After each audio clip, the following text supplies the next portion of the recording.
आज का टॉपिक रहेगा आपका परसेंटेज और परसेंटेज के एक्सरसाइज का पार्ट नंबर 9 हम लोग यहाँ पर डिस्कस करेंगे।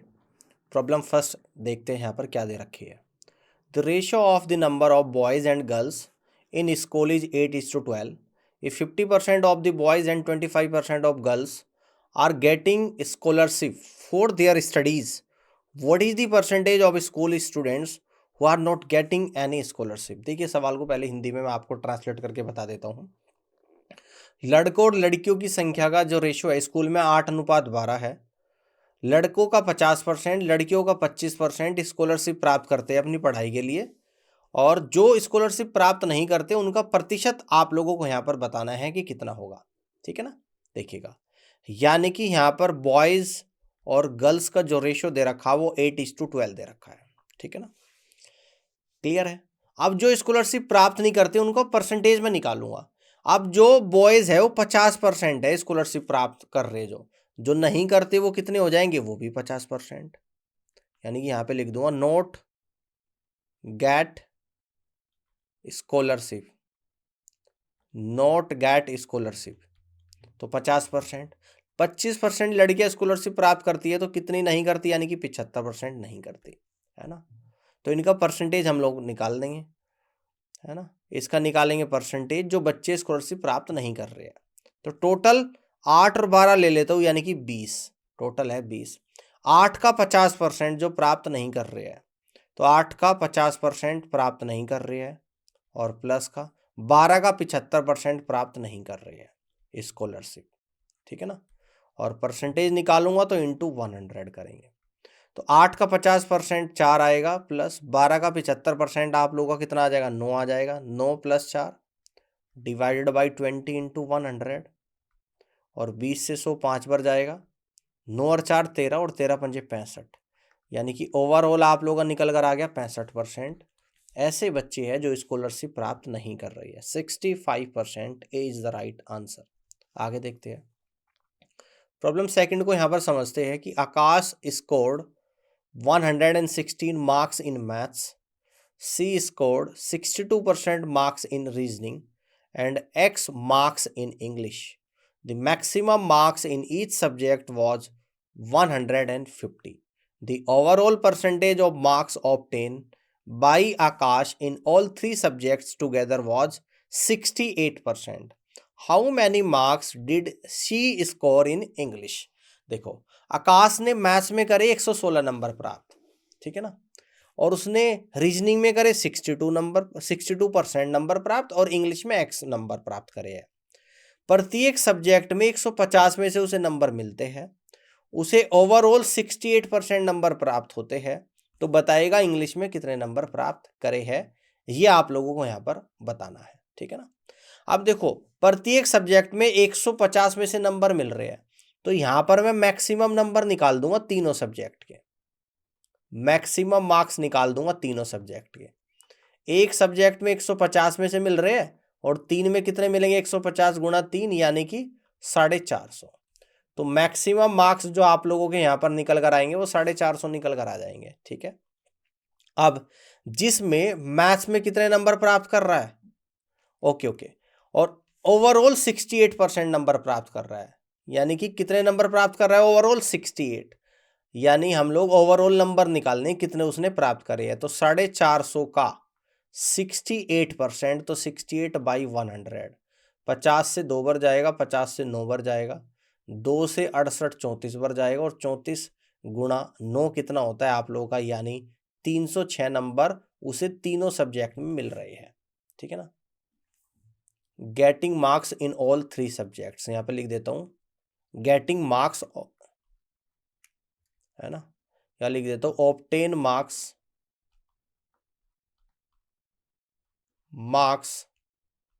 इन ऑल 3 सब्जेक्ट्स, यानी कि वह तीनों सब्जेक्ट्स में कुल मिलाकर 306 नंबर प्राप्त कर रहा है, जिसमें आपको पता कि मैथ्स में कर रहा है 116 नंबर। तो यहाँ पे लिख देता हूँ मैथ्स में कितने मिल रहे हैं उसको, 116, सीधा सीधा आप लोगों को क्वेश्चन में दे रखा है। ठीक है, इसके बाद क्या दे रखा है आप लोगों को, यानी कि रीजनिंग में कितने नंबर प्राप्त करता है वह, 62%। ठीक है ना, कितने करता है 62%, कितने में से 150 में से, यानी कि 150 का 62% रीजनिंग में प्राप्त करता है। 50 से 2 बार, 50 से 3 बार और 2 से 31 बार, यानी कि 93 नंबर्स रीजनिंग में प्राप्त कर रहा है। तो भाई इंग्लिश में कितने प्राप्त करेगा, इंग्लिश में नंबर निकाल देंगे। टोटल प्राप्त कितने कर रहा था 306, इसमें से मैथ के और रीजनिंग के माइनस कर दूंगा, यानी 116 और प्लस 93 को माइनस कर दूंगा। तो ये आप लोगों का कितना यहाँ पर निकल कर आ जाएगा, ये ध्यान से आप लोग देखिएगा, यानी कि 97 मार्क्स निकल कर आ गया। ठीक है ना, कितना आ गया 97 मार्क्स। तो यही पूछता है कि उसने इंग्लिश में कितने नंबर प्राप्त करे, तो 97 नंबर प्राप्त करे हैं, यही आप लोगों को बताना है। और इस तरीके से डी ऑप्शन सवाल का राइट आंसर जाएगा। आगे देखते हैं, प्रॉब्लम 3 को यहाँ पर समझते हैं कि the number of boys and girls who appeared in an exam were in the ratio of 9:7, है ना। एक एग्जाम में लड़के और लड़कियों के appeared होने की संख्या कितनी है, 9:7 है। The number of boys and girls passing exam were in the ratio, pass होने का रेशियो है कितना 3:2 है। 60% of girls pass in exam, 60% लड़कियां पास होती है एग्जाम में। Find the percentage of boys pass in exam, तो कितने परसेंट लड़के पास हो रहे हैं ये आप लोगों को बताना है। ठीक है ना, तो यानी कि यहाँ पर कितने बच्चे अपीयर्ड हो रहे हैं, यानी कि बॉयज और गर्ल्स का जो रेशियो दे रखा है यहाँ पर 9:7 का दे रखा है रेशियो, जो अपीयर्ड हो रही है। ये तो है जो अपीयर्ड हो रही है, अपीयर्ड का मतलब क्या होता है, जो एग्जाम दे रही है। और जो पास हो रहे हैं, पास, उसमें बॉयज और गर्ल्स का जो रेशियो दे रखा वो दे रखा आप लोगों का 3:2। बात समझ में आ गई, कितना है 3:2। अब यहां पर ये बोल रहा है कि 60% लड़कियां पास होती है। ठीक है ना, कितनी होती है 60%। तो देखो यहां पर ध्यान से समझना, बड़े ध्यान से आप लोग समझना, इसको इस तरीके से लिख लो, थोड़ा सा नीचे मैं लिख देता हूं। पास होने वाले का आपको रेशियो पता है, तो यहाँ पे लिख देता हूँ पास होने वाले का रेशियो, यानी कि बॉयज और गर्ल्स का रेशियो, जो कि 3:2 है। अब यहाँ पर कहता है कि 60% लड़कियां पास होती है, यानी कि जितनी लड़की एग्जाम दे रही उसका 60% पास हो रही है। एग्जाम तो 7 दे रही है, यहाँ पे 9:7 के रेशियो में 7 है, इसका 60% पास हो रही है, यानी 4.2 पास हो रही है लड़कियां। ठीक है ना, और क्वेश्चन में बोल रहा है कि जो पास हो रही बॉयज गर्ल्स का रेशियो 3:2 है, यानी कि इस 2 की वैल्यू 4.2 है, तो कितने का मल्टीपल है 2.1 का। तो इस रेशियो में भी क्या करना पड़ेगा, सेम वैल्यू से मल्टीप्लाई करनी पड़ेगी 2.1, है ना भाई। इस रेशियो में भी तो करना पड़ेगा आपको, ये कितना था 3, इसमें भी आप लोगों 2.1 से मल्टीप्लाई यहां पर करनी पड़ेगी। बात समझ में आ रही है, बात समझ में आ रही है। तो कितना आ जाएगा आप लोगों का 6.3 आ जाएगा। अब लड़के बैठ कितने रहे थे 9 में से 6.3 पास हो रहे, तो कितना परसेंट पास हो रहे अब इजीली निकाल दोगे, यानी कि पास बॉयज का पासिंग परसेंटेज निकाल दूंगा मैं। 9 में से 6.3 हो रहे, तो 100 पर कितने हो जाएंगे, इस दशमलव से 0 जाएगी, 9 सती 63 और 7 गुणा 10 यानी कि 70%। तो इसका मतलब लड़के 70% यहाँ पर पास हो रहे हैं, और सी ऑप्शन सवाल का करेक्ट आंसर यहाँ पर जाएगा। All clear. नेक्स्ट प्रॉब्लम 4 को यहाँ पर समझते हैं। In a constituency 55% of the total number of voters are male and the rest are females.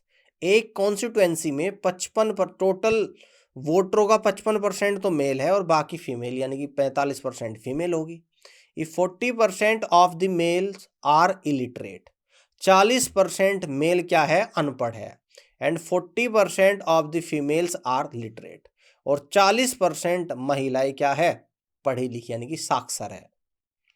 Then by what percentage is the number of literate males more than that of illiterate females. देखिएगा total कितने हैं भाई 100% होते हैं, यहाँ पे लिख देता हूँ टोटल 100%। ठीक है ना, जिसमें से आपके यहाँ पर क्या दे रखे 55% क्या है मेल है, यानी कि जो मेल्स वोटर है वो 55% है। ठीक है ना, और जो फीमेल्स है वो कितने हैं आप लोगों के, फीमेल्स कितने हैं वो 45% है, 45% है। अब देखो यहां पर भी मेल में कुछ तो लिटरेट है, कुछ इलिटरेट है, कुछ तो है लिटरेट, ठीक है ना, और कुछ है आप लोगों के इलिटरेट। क्लियर है? अब देखो लिटरेट कितने हैं, जितने मेल है उसका 40% है इलिटरेट, तो 55 का 40% कितना होता है आप लोगों का, यानी कि 22 तो है इलिटरेट, और बाकी 33 क्या है, लिटरेट। इसी तरीके से आपका फीमेल के बारे में जानकारी है, एक तो लिटरेट है यहां पर, और दूसरा क्या है आप लोगों के यहां पर, इलिटरेट है, ठीक है ना। फीमेल के बारे में कह रहा है कि 40% क्या है, फीमेल लिटरेट है, तो 45 का 40% यानी कि 18 तो लिटरेट है, और बाकी बची कितनी, 27 इलिटरेट है। निकल गया नंबर। आप पूछता है कि यहां से देखो, then by what percentage is the number of literate male, literate male 33 है, more than that of illiterate female 27 है यहाँ पर। तो पूछता है कि 27 से 33 कितना परसेंट ज्यादा है, यानी कि 27 पर 6 ज्यादा है, इसको परसेंटेज में निकाल देना है। 27 पर 6 ज्यादा, तो 100 पर कितना होगा, तो गुणा 100, 3 से 2 बार, 3 से आप लोगों का 9 बार, 2/100 गुणा 2/9 गुणा 100 कितना होता है, 22, 2/9%। तो ओवरऑल आप लोगों की जो परसेंटेज यहाँ पर निकल कर आ जाएगी 22 सही 2/9% निकल कर आएगा। इस क्वेश्चन का करेक्ट आंसर ऑप्शन सी में आप लोगों को नजर आ रहा होगा, यही राइट आंसर बनेगा। आगे बढ़ते हैं, प्रॉब्लम 5 को यहाँ पर देखते हैं। Of the adult population in a certain village, 42% of men and 24% of women are married. एक गांव में जो एडल्ट पॉपुलेशन है उसमें से 42% आदमी और 24% औरतें शादीशुदा है। Assuming that no man marries more than one women and vice वर्सा।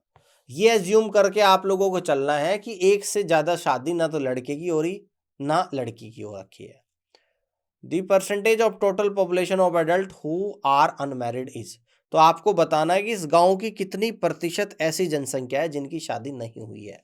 अब देखो इसको कैसे करेंगे, 40% क्या है, 42% आदमी है जिनकी शादी हो रखी है, किसके बराबर कर दूंगा, इसके 24% ऑफ औरत के बराबर कर दूंगा, क्योंकि जब एक लड़के और लड़की की शादी होगी तो लड़के लड़की की शादी आपस में ही तो होगी, तो जितने लड़के होंगे उतनी ही लड़की होगी, यानी कि दोनों की संख्या बराबर होगी, ठीक है ना। तो यहाँ पर परसेंटेज में दे रखा है, यानी कि आदमी की जितनी संख्या उसका 42%, औरत की जितनी संख्या उसके 24% के बराबर होगा। क्यों होगा, क्योंकि भाई एक आदमी और औरत की शादी होती है, अगर मैं कहूँगी उस गांव में 10 आदमी की शादी हो रही, तो आप ये को मानना पड़ेगा कि 10 औरतों की भी शादी हो रखी है, तो दोनों की संख्या को मैंने बराबर कर दिया। अब परसेंटेज को कट करूंगा परसेंटेज से, 6 से कट कर दूंगा 7 बार और 6 से 4 बार, यानी कि यहां से मेल और वुमेन का जो रेशो निकल कर आएगा 4:7 आएगा, ठीक है ना। अगर इसको मैं 400 ले लूं और इसको 700 ले लूं, कोई दिक्कत तो नहीं, होनी भी नहीं चाहिए। अब आपसे बोल रहा है कि जो अनमैरिड पॉपुलेशन है उनकी संख्या आप लोगों को बतानी है। अब जो आदमी है वो 42% तो क्या है, मैरिड, तो अनमैरिड कितने हो जाएंगे, 400 का 58%। बात समझ में आ गई भाई, टोटल 100 होते हैं, यानी कि 58% क्या है इसका, अनमैरिड। यहां पर मैं अनमैरिड की बात कर रहा हूं यहां पर, ठीक है ना, 58%। औरत 24% मैरिड है, तो अनमैरिड कितनी हो जाएगी आपकी, 76%, ठीक है ना। तो आपको अनमैरिड पॉपुलेशन निकालनी, अनमैरिड पॉपुलेशन आप लोगों को यहां पर निकालनी है। देखो ध्यान से, टोटल कितनी होगी, 400 और 700 यानी कि 1100। अब 400 का 58%, यहां पे लिख दूंगा 400 का 58%, और प्लस 700 का 76%, ठीक है ना, और मल्टीपल बाई 100। अब देखो 2 जीरो से तो 2 जीरो यहां पर कट कर दो। अब सोल्व करते हैं, 400 का 58% कितना होता है, तो 400 का 50% 200 और 8%, 8 चौक 32, यानी कि 232 तो आपका यहां पर आ गया, प्लस 700 का 76%, तो 7×7 = 7 छंग 42, है ना। तो ये कितना निकल कर आ गया, तो लगभग आपका 700 का 70% होता है 490, और 7 छंग 42, यानी कि ये आप लोगों का निकल कर आ गया 532। तो 532 आपका यहाँ पर आ गया, डिवाइडेड बाई 11, दोनों को जोड़ दूंगा, 4 आएगा, 6 आएगा, 7 आएगा, 764/11, तो 11 छिका 66, ठीक है जी। 104, 11 नम 99, 11 चौक 44, 11 पंजे 55, यानी कि लगभग 69.49% पॉपुलेशन ऐसी है उस गांव में जो अनमैरिड है। तो इस तरीके से इस क्वेश्चन को आप लोग कर सकते हो और बी ऑप्शन इस क्वेश्चन का राइट आंसर बनेगा। कर लोगे? अच्छा क्वेश्चन था। आगे बढ़ते हैं। प्रॉब्लम 6 को यहां पर ध्यान से देखिएगा कि Rani saves 28% of her income if she spends 2,48,904 then her total income is. Rani अपनी आय का 28% बचाती है और खर्च कितना कर रही? 2,48,904। तो उसकी टोटल इनकम बतानी है।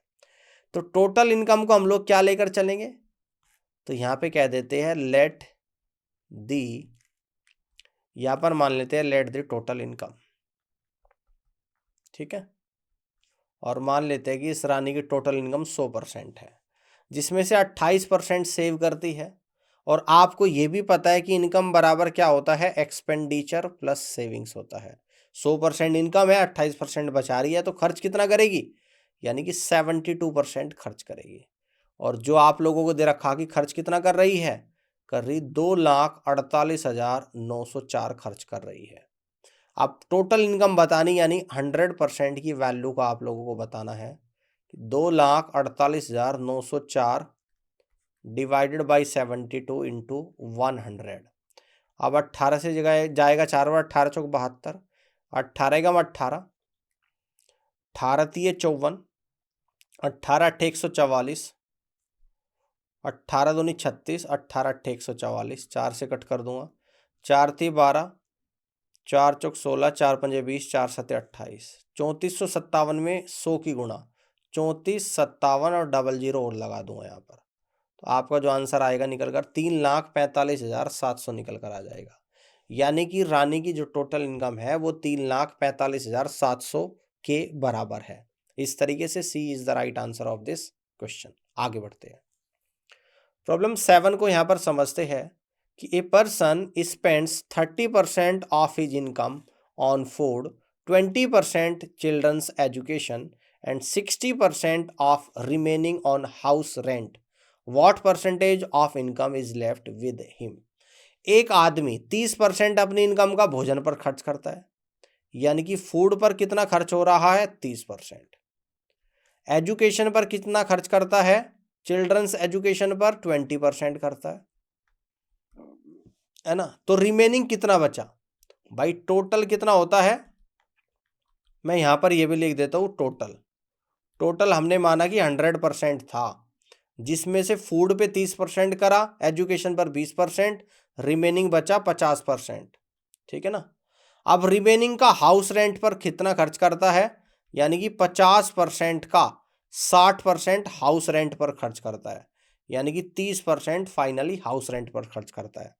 तो उसके पास कितनी बची? यानी कि लेफ्ट इनकम। तो लेफ्ट इनकम कितनी बची यहां पर निकल जाएगी। टोटल 100 थी, है ना। 100 में से खर्च कितना करा है? 30 और 20 यहां पर करा है, 30 प्लस 20 और 30 यहां पर करा है और प्लस का 30, 60 80 यानी 20% उसके पास बची है इनकम फाइनली। तो यानी इस तरीके से A is the right answer of this question. Clear? आगे बढ़ते हैं। प्रॉब्लम 8 को यहां पर ध्यान से देखिएगा।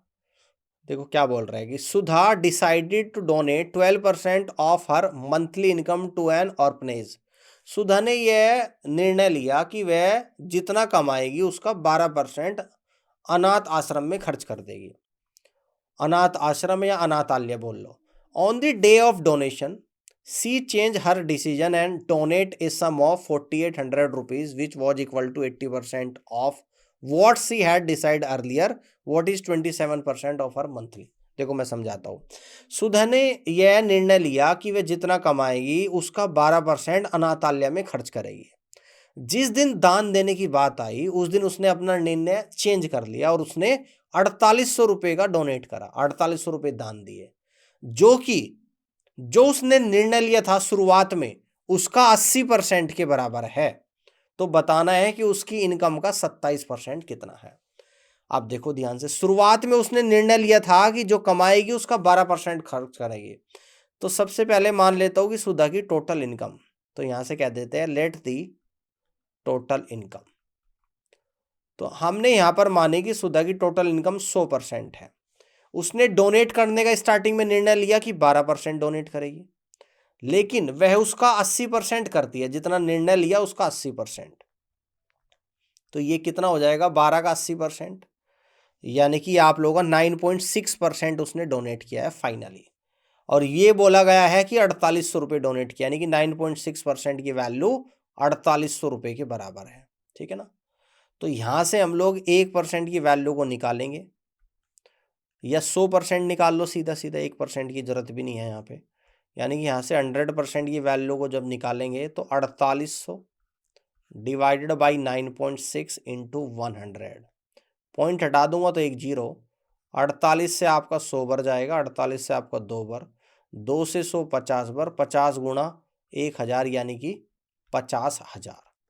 तो इसका मतलब हमें ये पता लग गया कि 100% की वैल्यू 50,000 है, और 100% क्या था, उसकी टोटल इनकम, यानी कि उसकी इनकम है 50,000 रुपये। अब आपको निकालना है उसकी इनकम का 27%, तो निकाल देंगे, यानी 50,000 रुपये का 27% निकालना। तो 27 पंजे कितना होता है, 135, यानी उसकी इनकम का जो 27% है वो कितना है आप लोगों का, 13,500 रुपये है। तो इस तरीके से आप लोग कह सकते हो कि D is the right answer of this question. D option question का बिल्कुल सही आंसर यहां पर जाएगा। आगे बढ़ते हैं। प्रॉब्लम 9 को यहां पर ध्यान से देखिएगा कि Ramesh spends 40% of his monthly salary on food.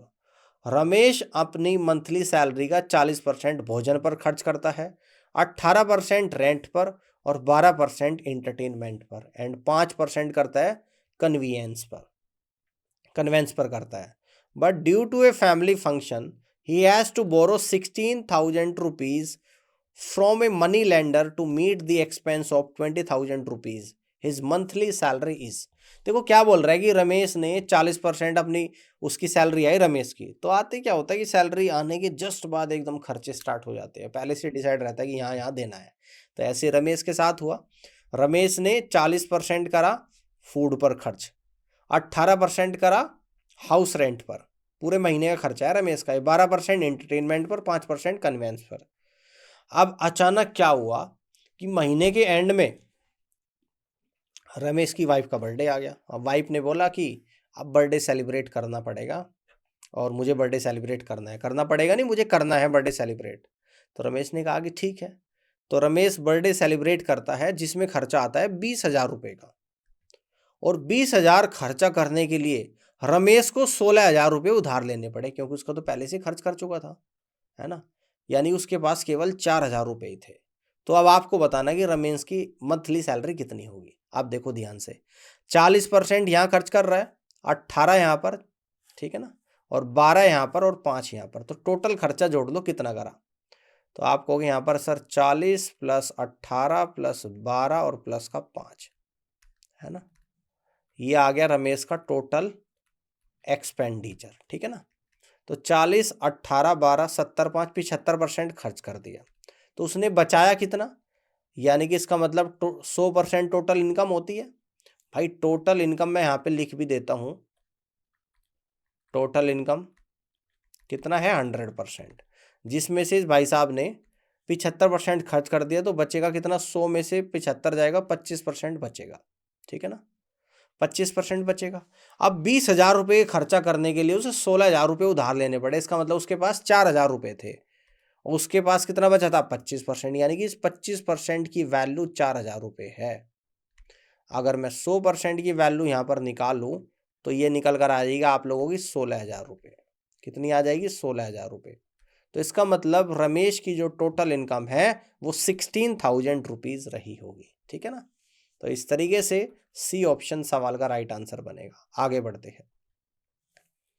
Problem 10 को यहां पर देखिएगा कि a man had a certain amount with him, he spend 20% of that to buy an article and 5% of remaining on transport, ठीक है ना। एक आदमी ने 20% तो करे एक वस्तु को खरीदने में खर्च, और जो बचा उसका 5% ट्रांसपोर्ट पर कर दिया। देन ही गिफ्टेड 120 रुपीज, 120 रुपये का गिफ्ट दिया। He is left with 1400 rupees the amount he spend on transport. उसने, एक आदमी ने 20% रुपये अपनी इनकम का 20% में एक वस्तु खरीद ली, वस्तु खरीदने में खर्च कर दिए। अब जो बचा उसके पास, उसका 5% ट्रांसपोर्ट पर खर्च हो गया और 120 रुपये का उसने गिफ्ट दिया है। ये टोटल खर्चा करने के बाद उसके पास 1400 रुपये बचते हैं। तो बताना है कि उसने ट्रांसपोर्ट पर कितना खर्च किया है। तो हम लोग यहां पर ले लेते हैं टोटल इनकम। तो यहां पे लिख देते हैं लेट दी टोटल इनकम। इसको कितना मान लेते हैं, यानी 100% है इसकी टोटल इनकम, जिसने उसने 20% आर्टिकल पर खर्च करे, एक वस्तु पर, यानी कि इसने 20% क्या कर दिए, खर्च कर दिए एक वस्तु पर, है ना। यानी कि 100 पे से 20% खर्च कर दिए तो बचे कितने, 80%। अब कह रहे हैं कि जो बच रहा है उसका 5% ट्रांसपोर्ट पर करता है। तो 80 का 5% कितना होता है, 4 होता है। यानी कि 4 ट्रांसपोर्ट पर खर्चा आप लोगों ने यहाँ पर करा, ठीक है ना। तो बचा कितना, 76%, है ना। ये बात समझ में आ रही ना आपको, ऊपर 5 लिख दे, नीचे 4। भाई 80% का 5% खर्च करा, 80% का 5% 4% होता है। तो अब उसके पास 76% बचा। अब इसमें से 120 रुपये का उसने गिफ्ट दे दिया, यानी कि 76% में से भी 120 रुपये और कम हो जाएंगे। अब उसके पास फाइनली 1400 रुपये बचते हैं। अब बचेंगे कितने, 76% में से 120 कम कर देना और यही तो बचा है, और जो कि 1400 रुपये के बराबर है। तो यहां से कह दूंगा कि 76% रुपीज को एक तरफ ले जाऊंगा तो 1520 रुपये आप लोग यहाँ पर निकल कर आएंगे। यानी 1% की जो वैल्यू निकल कर यहाँ पर आएगी वो 20 रुपीज आ जाएगी। और यहाँ से हम लोग कह देंगे क्या निकालना आपको, ट्रांसपोर्ट का खर्चा निकालना। 1% 20 के बराबर है। ट्रांसपोर्ट पर 80 का 5% किया था, लेकिन 100 का कितना था, 4%। तो यहाँ पे 4% ये वैल्यू निकालना। तो इस तरीके से ट्रांसपोर्ट का डायरेक्ट खर्चा मैंने निकाल दिया। ट्रांसपोर्ट कितना आप लोगों का यहाँ पर निकल कर आया है, यह आया है आप लोगों का यहाँ पर 80 रुपये। तो इस तरीके से इस भाई साहब ने ट्रांसपोर्ट पर 80 रुपीज का खर्च किया है। यानी कि डी ऑप्शन सवाल का बिल्कुल करेक्ट आंसर यहाँ पर बनेगा। बात समझ में आप लोगों को आ गई होगी। आगे बढ़ते हैं, प्रॉब्लम 11 को यहाँ पर समझते हैं कि Radha spends 25% of her salary on food, 16% on house rent, 13% on entertainment and 9% of conveyance. If her savings at the end of a month are 24,827 rupees, then her salary per month in rupees is। Radha अपनी salary का 25% भोजन पर, 16% house rent पर, 13% entertainment पर, 9% convince पर खर्च करती है और टोटल खर्च करने के बाद 24,827 रुपये बचाती है। उसकी टोटल सैलरी आप लोगों को बतानी है। तो मान लेता हूँ कि राधा की जो टोटल सैलरी है उसको हम लोगों ने मान लिया कि 100% है। किसी भी व्यक्ति की सैलरी अपने आप में 100% होती है। खर्च कितना करा उसने, खर्च करा है 25, यानी कि टोटल एक्सपेंडिचर जो उसका है यहाँ पर लिख लेते हैं हम लोग। ये आपका 25 प्लस 16 प्लस 13 और प्लस का 9%। तो कितना आया, 25 और 16 कितना होता है आप लोगों का, 41, और 41 में 13 और जोड़ देंगे 54, और 54 में 9 जोड़ देंगे, यानी कि 63% खर्च करा है।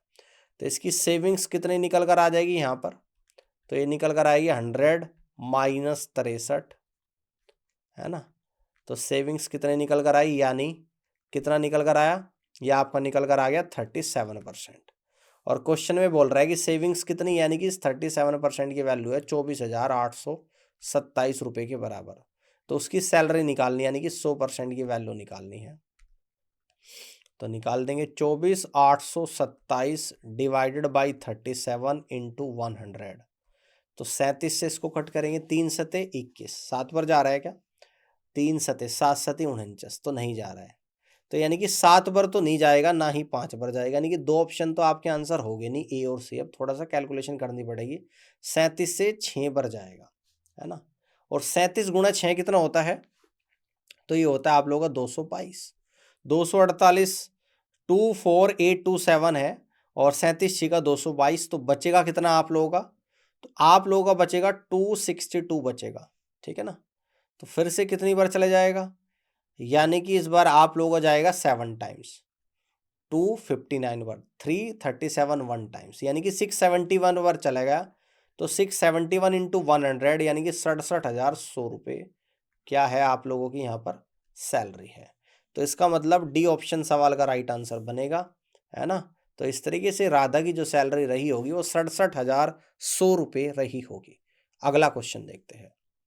प्रॉब्लम 12 को ध्यान से देखिएगा कि mister Chauhan spent 20% of his income on food and 15% on children education, 40% of the remaining he spent on entertainment and transport together and 30% on medical.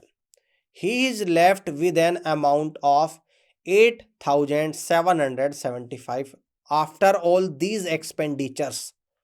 What Mr. चौहान's monthly income? देखो यहाँ पर क्या बोल रहा है कि मिस्टर चौहान 20% करता है अपनी इनकम पर भोजन पर खर्च, 15% करता है बच्चों की एजुकेशन पर, 40% ऑफ द रिमेनिंग जो बचता है उसका 40% करता है इंटरटेनमेंट एंड ट्रांसपोर्ट पर और 30% मेडिकल पर। और इस तरीके से उसके पास कितना है 8,775 रुपये बचते हैं सारा खर्चा करने के बाद। तो उसकी इनकम बतानी है। तो इसकी इनकम हम लोग मान लेते हैं कि 100% है। यहाँ पे ऊपर लिख देता हूँ इस क्वेश्चन को कि लेट दी इनकम हमने माना 100% है। अब टोटल एक्सपेंडिचर देख लेते हैं कि कितना है, ठीक है ना। टोटल एक्सपेंडिचर कितना है। अब देखो टोटल एक्सपेंडिचर भी कैसे निकलेगा वो भी देखना पड़ेगा, है ना। आप देखो ध्यान से 20% यहाँ पे खर्च कर रहा है, किस पर कर रहा है, भोजन पर, और 15% बच्चों की एजुकेशन पर। तो 100 में से 20 तो टोटल एक्सपेंडिचर अगर मैं यहाँ पर निकालूंगा, ध्यान से देख लो, 20% तो भोजन पे खर्च कर रहा है प्लस 15% बच्चों की एजुकेशन पर। आप कहते हैं कि जो बचता है उसका 40% ट्रांसपोर्ट और एंटरटेनमेंट पर टुगेदर। तो 100 में से 20 और 15 35 खर्च कर दिया भाई। 100 में से 20 और 15 यानी कि 35 खर्च कर दिया तो बचा कितना 65। अब इस 65 का कितना खर्च कर रहा है 40% कर रहा है खर्च, ठीक है ना। किस पर, ट्रांसपोर्ट पर और एंटरटेनमेंट पर। प्लस जो बच रहा है यानी कि 65 बच रहा है, इसी 65 का 30% खर्च कर रहा है मेडिकल पर। इस तरीके से ये आपका टोटल एक्सपेंडिचर निकल कर आएगा।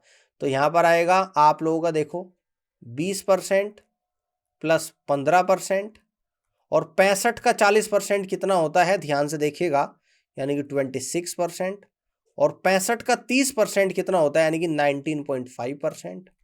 तो टोटल एक्सपेंडिचर 20 15 कितना आ गया आपका 35, 35 और 26 61, 61 और 19.5 यानी 61 70 80, 80.5 का खर्चा हो गया टोटल।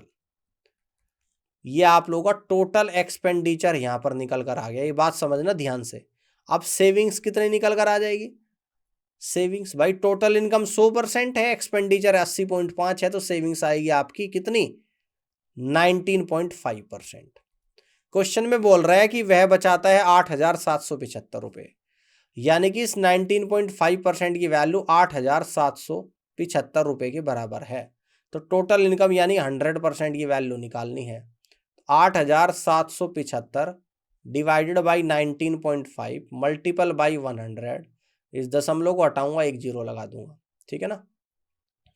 5 × 15 5 × 9 45, 5 से कट गया, 5 × 5 5 × 7 35, 5 × 25 5 × 25, 13 × 39 13 × 13 13 × 39 13 × 65, 3 से कटेगा, 3 × 12 3 × 15, 45 × 1000 यानी 45,000 रुपये। तो आप लोगों का टोटल जो इसकी सैलरी यहाँ पर निकल कर आई है वो 45,000 निकल कर आई है मिस्टर चौहान की। तो इस तरीके से आप लोग इस क्वेश्चन को यहाँ पर इजीली कर सकते हो। आई होप कि ये बात आपको समझ में आ गई होगी। तो इसकी मिस्टर चौहान की जो इनकम निकल कर आई है टोटल 45,000 रुपीज़ निकल कर आई है। उम्मीद करता हूँ कि ये पूरा सेशन आप लोगों को पसंद आया होगा और समझ में भी आया होगा। इस पूरी क्लास को देखने के लिए आप सभी का धन्यवाद।